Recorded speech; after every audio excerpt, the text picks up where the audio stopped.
Student, આજે આપણે unit 3નો read 1 females four ફોરેસ્ટ્રીનો અભ્યાસ કરીશું. ફિમેલ્સ ફોર ફોરેસ્ટ્રી એટલે કે જંગલ વિજ્ઞાન માટે સ્ત્રીઓ. તો જંગલ માટે સ્ત્રીઓએ કેવો સંઘર્ષ કર્યો તેની વિશે અહીંયા ચર્ચા કરવામાં આવી છે. તો આપણે પાર્ટ 1 અને પાર્ટ 2 એમ બે ભાગ પાડીને આપણે પાર્ટનો અભ્યાસ કરીશું. તો પાર્ટ 1થી શરૂઆત કરીએ. તો ચાલો વિદ્યાર્થી મિત્રો તૈયાર થઈ જાઓ. Since time began, the natural broad-leaved forests of the Himalayas have played a significant role in the life of the people of Uttar Pradesh. તો ઉત્તર પ્રદેશના લોકોના જીવન માટે એમાં જે હિમાલયનું જે જંગલ આવેલું છે એનું રક્ષણ કરવા માટે મહત્ત્વનો જે રોલ ભજવે છે તેની આપણે ચર્ચા કરવાની છે. In fact, the forests are the foundation of the whole economy of the hill village. તો હિલ વિલેજ એટલે કે ગામની ટેકરી ઉપર જે ગામ આવેલા છે એની હોલ ઇકોનોમિક એટલે કે એની જે આખી જે સમગ્ર આર્થિક પરિસ્થિતિનો જે પાયો છે એ કોણ છે? એ જંગલ છે. તો એ જંગલ વિશે જોઈએ. તો ગ્રીન લીવ્સ એન્ડ ગ્રાસ, ખાસ કરીને લીલા પાંદડા છે કે ઘાસ છે, ફોર એક્ઝામ્પલ ઉદાહરણ તરીકે જોઈએ તો provide fodder for the animals. તો એ ગામની ટેકરીઓમાં જે લોકો રહે છે એમને આ જંગલો દ્વારા શું મળે છે? ફોડર એટલે કે ઘાસચારો પ્રાણીઓ માટે પૂરો પાડવામાં આવે છે. પછી બીજું, whose dung is used as fertilizer for the croplands. અને આ જે પ્રાણીઓ છે જે એમનું જે ડંગ એટલે કે એમનું જે છાણ હોય છે તેનો ઉપયોગ ફર્ટિલાઇઝર ફોર ધ ક્રોપલેન્ડ એટલે કે પાક માટે ખાતર તરીકે તેનો ઉપયોગ કરવામાં આવે છે. Dry twigs and branches are the only source of domestic cooking fuel. અને બીજા જે ડાળીઓ હોય છે કે તણખલા હોય છે જે સૂકે ગયેલા હોય છે તેનો ઉપયોગ કુકિંગ ફ્યુલ એટલે કે રાંધવાના ઈંધણ તરીકે ઉપયોગ થાય છે. તો આ રીતે જંગલ એમને ખૂબ જ ઉપયોગી થતું હોય છે. The forest also provide large supplies of fruits, edible nuts, fibers and herbs for local consumption. અને જંગલ પણ શું કરે છે? લોકોના વપરાશ માટે કઈ વસ્તુઓ પૂરો પાડે છે? તો ફ્રૂટ જે છે, ફળ, એડિબલ નટ્સ છે, fibre and herbs for local consumption. તો આ બધું સ્થાનિક વપરાશ માટે જંગલો પણ ઉપયોગી થાય છે. હવે આગળ જોઈએ વિદ્યાર્થી મિત્રો. The forest break the flow of the seasonable rainfall that laces the slopes of these mountain ranges every year during the monsoon. તો ડ્યુરિંગ ધ મોન્સૂન એટલે કે વરસાદના ઋતુ દરમિયાન એટલે કે ચોમાસા દરમિયાન દર વર્ષે શું થાય છે? જે માઉન્ટેન હોય છે, માઉન્ટેન એટલે કે પર્વતના જે ઢોળા હોય છે ત્યાં રેઇનફોલ એટલે કે વરસાદનું જે પાણી હોય છે, વરસાદ પડવાના લીધે શું થાય છે? જંગલો જે છે એ બ્રેક એટલે કે ધોવાઈ જાય છે. તો દર વર્ષે ચોમાસાના સિઝન દરમિયાન પાણીનો પ્રવાહ રહેવાના કારણે આ જે જંગલો છે થોડાક તૂટી જાય છે એટલે થોડીક નુકસાન પહોંચે છે. તો this create spring and ever flowing streams which are vital for the mountain people and there animals during the hot summer months. તો આના લીધે શું થાય છે? એવરી ફ્લોઈંગ સ્ટ્રીમ એટલે કે બધા જે વહેતા વરસાદના પાણીના જે ઝરણાઓ જે છે તે vital for the mountain people, તે લોકો જે પર્વતના લોકો જે છે એના ઉપર મહત્ત્વનો સમગ્રનો ભાગ ભજવે છે. And there animals during the hot summer month. અને તેમના જે પ્રાણીઓ છે એ પણ સખત ગરમ ઉનાળામાં તકલીફ વેઠતા હોય છે. For many years, however, large areas of these rich forest resources are getting destroyed for many years. એટલે કે ઘણા બધા વર્ષો સુધી large area of this rich forest, આ જે ખાટ જંગલ જે છે એનો મોટા ભાગનો વિસ્તારનો જે છે એ આ ગેટિંગ ડિસ્ટ્રોય, એ શું થાય છે? ડિસ્ટ્રોય એટલે કે વિનાશ પામે છે, નુકસાન પામે છે. ફોર એક્ઝામ્પલ આપણે કહીએ તો the forest of Tehri Garhwal were exploited to supply timber for the expanding railway network in the planes.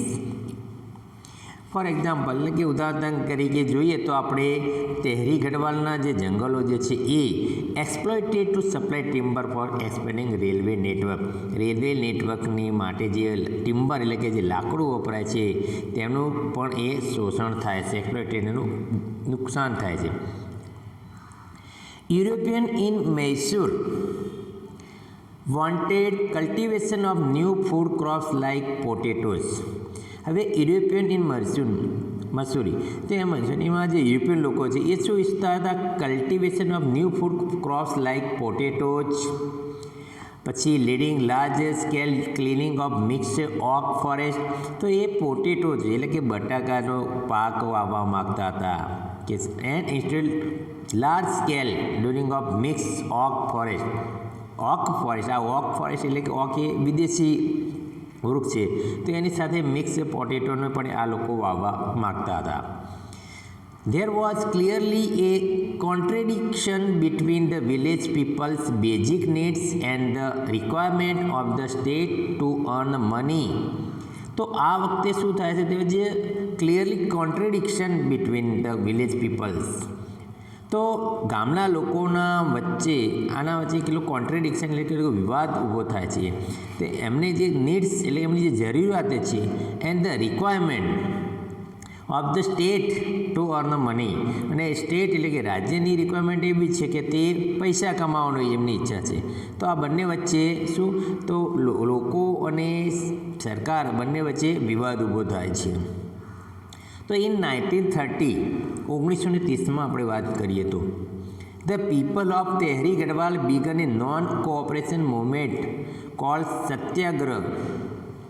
તો 1930ની અંદર તેહરી ગઢવાલના લોકોએ શું કર્યું? એક નોન કોઓપરેશન એટલે અસહકારનું આંદોલન શરૂ કર્યું, મૂવમેન્ટ કર્યું, આંદોલન. એને શું કહેવાય છે? Satyagraha. A form of peaceful resistance of to obtain justice in opposition to the oppressive forest law. તો એમને એક પીસફુલ રેઝિસ્ટન્સ એટલે કે શાંતિપ્રિય જે શાંત એક વિરોધ એમને શરૂઆત કરી. શેના માટે? તો to obtain justice in opposition to the oppressive forest law. તો ફોરેસ્ટ લોઝ એટલે કે જંગલના જે કાયદાઓનો જે છે દબાણના વિરોધમાં ન્યાય મેળવવા માટે એમને સત્યાગ્રહ નામનું આંદોલન શરૂ કર્યું ગામના લોકોએ. બરાબર. ઇન ધ યર અને પછી વર્ષની અંદર a large number of people were killed in Tilari by the arm forces of kingdom of Tehri Garhwal. અને પછી એ વર્ષની અંદર તેહરી ગઢવાલના જે આર્મ ફોર્સિસ છે એટલે કે બધા સૈનિકો છે એના દ્વારા ઘણા બધા લોકોને મારી નાખવામાં આવ્યા. When they form A protest meeting against official forestry policy. જ્યારે એમને ફોરેસ્ટ્રી પોલિસી છે, ફોરેસ્ટ્રી પોલિસી એટલે કે જંગલની જે નીતિ છે એ નીતિના વિરોધમાં જ્યારે એમને વિરોધ શરૂ કર્યો એટલે એ દરમિયાન તેમને પોલીસો દ્વારા એમને ગોળીબાર કરવામાં એટલે એમને મારી નાખવામાં આવ્યા. હવે જોઈએ, લુક એટ ધ પિક્ચર. આપણે જે ચિત્ર આપ્યું છે તેની સામે જોવાનું કહે છે. તો look at the picture. What do you notice? આપણને સવાલ કરે છે કે તમે જે ચિત્રો જોયું એવા તમને શું નોટિસ એટલે કે શું ધ્યાન ઉપર આવે છે, તમને શું દેખાય છે એમ. There are some main. તો આપણે જોઈ શકીએ છીએ ચિત્રની અંદર દેર આર સમ મેન, કેટલાક માણસો છે એટલે કે પુરુષો, વિમેન બરાબર એટલે કે સ્ત્રીઓ, એન્ડ ચિલ્ડ્રન એમ્બ્રેસિંગ ધ ટ્રીઝ. તો આપણે ચિત્રમાં જોઈ શકીએ કે પુરુષો છે, સ્ત્રીઓ છે, બાળકો જે છે શું એમ્બ્રેસિંગ ધ ટ્રીઝ એટલે કે વૃક્ષોને ભેટીને ઊભા છે. The two men are with saw in their hands. અને બે માણસો આપણે દેખાય છે એમના હાથમાં શું છે? સો. સોનો અર્થ થાય છે કરવત. જે કરવતી જે આપણે વૃક્ષ કાપવાની આવે ને કરવતી, એ એમની પાસે કરવતી છે. They want to cut down the trees. એ બે જે માણસો ઊભા છે એ શું ઈચ્છે છે? They want to cut the tree. તે આ વૃક્ષોને કાપવા માગે છે. But the people are protecting them. પણ આ લોકો જે છે એટલે કે સ્ત્રીઓ છે, બાળકો છે, એ બધા શું કરે છે? અમને આ વૃક્ષોને બચાવવા માટે પ્રયત્ન કરે છે. They do not allow them to do any harm to the trees. They do not allow them. તો આ બધા બાળકો જે છે, પુરુષો છે, સ્ત્રીઓ છે, એ એમને તોડવા દેતા નથી. વૃક્ષ તોડવા દેતા નથી. Any harm to the trees એટલે કે વૃક્ષોને કંઈ નુકસાન પહોંચાડવા માગતા નથી. As they are emotionally attached to them અને એ એકદમ લાગણીવશ થઈને એને એટલે કે ધેમ એટલે કે વૃક્ષોને ચોંટી પડ્યા છે. It was Chipko movement. આ જે છે મુવમેન્ટ જે આંદોલન હતું એનું નામ છે ચિપકો મુવમેન્ટ. એટલે એકબીજાને જો ચીપકીને ઊભા છે ને એટલે એને નામ પાડી દીધું Chipko movement. To save the forest જંગલને બચાવવા માટે તેમને ચિપકો મુવમેન્ટની શરૂઆત કરી. The movement saved the green forest and protect the environment.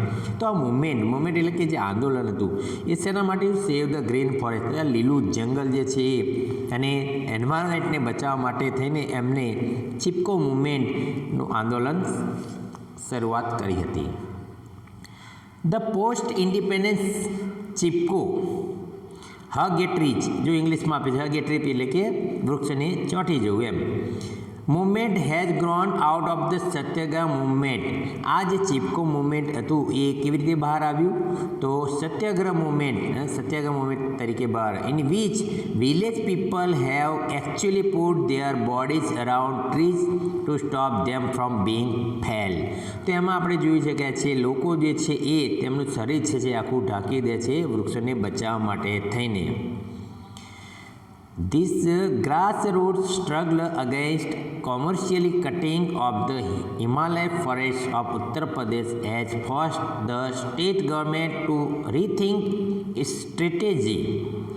તો આ જે ગ્રાસ રૂટ જે છે એટલે કે આ જંગલોને બચાવવા માટેનો જે સંઘર્ષ છે અગેન્સ્ટ કોમર્શિયલ કટિંગ. તો ગવર્મેન્ટ જે છે એ કોમર્શિયલ એટલે કે પોતાના ધંધાના ઉપયોગ માટે થઈને જંગલને કાપવા માગતું હતું બરાબર ઉત્તર પ્રદેશની સરકાર. પરંતુ એના વિરોધમાં એમણે કહ્યું તો એમને એમ કહ્યું તે ગવર્મેન્ટને એમ કહે છે તો ટુ રીથિંક ઇટ્સ સ્ટ્રેટેજી એની જે સ્ટ્રેટેજી જે છે એમાં ફરીથી વિચારે એવું આ લોકોનું કહેવું હતું. કોમર્શિયલ ફેલિંગ એટલે કે આ વેપારને લગતે જે કાપવાની વાત છે એ in fact is now banned above a height of 100,000 metre. પરંતુ આ કોમર્શિયલ ફેલિંગ છે એટલે કે વેપારીકરણ માટે જે કાપવાની પદ્ધતિ છે એને બેન એટલે કે એના પર પ્રતિબંધ મૂકવામાં આવે તો એબવ હાઇટ ઓફ 1,000 મીટર 1,000 મીટરની ઊંચાઈએ જે હોય વૃક્ષો તેને કાપી શકાય નહીં. But there are large areas of degrade forest. પરંતુ ઘણો બધો વિસ્તાર જે હતો ડિગ્રેડ ફોરેસ્ટ એટલે કે ફોરેસ્ટ એ ધીમે ધીમે શું હતું ડિગ્રેડેડ થઈ જતું. ડિગ્રેડ એટલે એમાં ઘટતું જતું હતું ઓછું થતું હતું. And the forest department has fail to reforest them. અને ફોરેસ્ટ ડિપાર્ટમેન્ટ છે એટલે જંગલ ખાતું જે છે એ નિષ્ફળ ગયું હતું રીફોરેસ્ટ ધેમ એટલે એમને ફરીથી પુનર્વનીકરણ કરવામાં આ કોણ કહેવાય જંગલ ખાતું છે એ નિષ્ફળ રહ્યું હતું. એઝ એ રિઝલ્ટ ને પરિણામે આવ્યું there is now severe scarcity of animal fodder and domestic. અને પછી એવું થયું કે એનિમલ ફોડર એટલે કે પ્રાણીઓનો જે ઘાસચારો છે અને પાલતુ પ્રાણીઓનો શું અછત આવવા લાગી. Fuel and acute water shortage. તો ઈંધણની પછી એક્યુટ વોટર શોર્ટેજ પાણીની પણ અછત પડવા લાગી. તો આ બધું કારણ કે બધું જંગલ સુકાવા લાગ્યું એટલે આની બધી અછતો ઊભી થઈ ગઈ. ધ વિમેન સફર ધ મોસ્ટ. પણ આ બધામાં સૌથી વધારે સહન કરવાનું જો આવતું તો કોને સ્ત્રીઓને. In many parts of the hills. તો ટેકરીઓના ઘણા બધા ભાગમાં વિમેન ના have to walk all day to collect the daily requirement of fodder fuel and water. તો સ્ત્રી જે ટેકરીવાળો વિસ્તાર છે એ ભાગમાં સ્ત્રીઓને દરરોજ ખૂબ જ ચાલવું પડતું. તો શેના માટે ચાલવું પડતું તો એમની જે ડેઇલી રિક્વાયરમેન્ટ એટલે કે દૈનિક જે જરૂરિયાત હોય જેવી કે ફોડર એટલે ઘાસચારો લાવો એમના પ્રાણીઓ માટે જે ઘાસચારો લાવો એના માટે એમને દૂર જવું પડતું. ફ્યુઅલ એટલે કે ઈંધણ ચૂલો સળગાવવો હોય તેના માટે લાકડા લાવવા માંડે તો એ માટે એમને ઘણું ચાલવું. વોટર પાણી લાવવા માટે પણ એમને ઘણું બધું ચાલવું પડતું. તો ખાસ કરીને સ્ત્રીઓને ઘણું આ બધું કામ કરવું પડતું ખૂબ જ સહન કરવું પડતું. Inspired by the Chipko movement, the village women have now started to manage and protect local forest.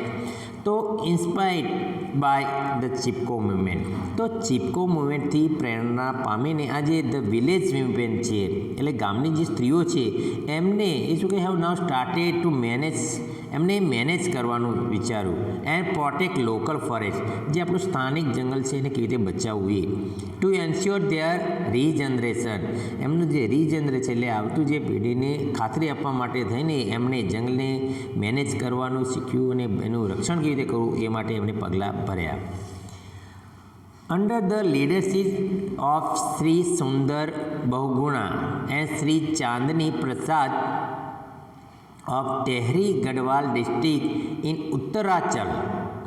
તો અંડર ધ લીડરશીપ, તો કોના લીડરશીપ એટલે કે નેતૃત્વમાં, તો શ્રી સુંદર બહુગુણા જે છે એ અને એક બીજા છે જે શ્રી ચાંદની પ્રસાદ, આ બંનેના નેતૃત્વની હેઠળ એમણે શું કહ્યું, તેહરી ગઢવાલના જે છે બરાબર જિલ્લાના, એમને નક્કી કે ઉત્તરાંચલના છે.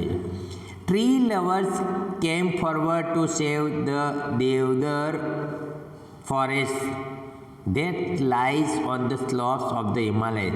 તો એમને આ બંને જણાએ કહ્યું કે જે વૃક્ષોના ચાહકો જે છે, વૃક્ષ પ્રેમીઓ જે છે એ તો એમનું જે લાકડું જે છે દેવદાર જે કહે છે એ દેવદાર જંગલને બચાવવા માટે આગળ આવે એન્ડ ધેટ લાઈ on the slope of the Himalaya, જે હિમાલયના ઢાળ ઉપર આવેલું જે છે જંગલ, એમાં જે છે દેવદારનું ફોરેસ્ટ જંગલ છે એને બચાવવા માટે સાચા જે વૃક્ષ પ્રેમીઓ છે એ આગળ આવે એવું એમને રજૂઆત કરી. તો ઇન ધીસ મુવમેન્ટ, જો આ જો આંદોલન ચાલુ એમાં the trees lovers used to embrace the trees to save them from being cut. તો આમાં જે ટ્રી લવર્સ હતા એટલે કે જે વૃક્ષ પ્રેમીઓ હતા એમને શું કર્યું, વૃક્ષોને બચાવવા માટે થઈને તેઓ એ વૃક્ષને ભેટી પડતા. It was popularly known as the Chipko movement, અને પછી તે પોપ્યુલરલી એટલે કે ખૂબ જ લોકપ્રિયતા મળી એને આગળ વધ્યું જેનું નામ છે Chipko movement. Thank you student. Next part 2 આપણે બીજા પાર્ટમાં જોઈશું. ત્યાં સુધી ગુડ બાય.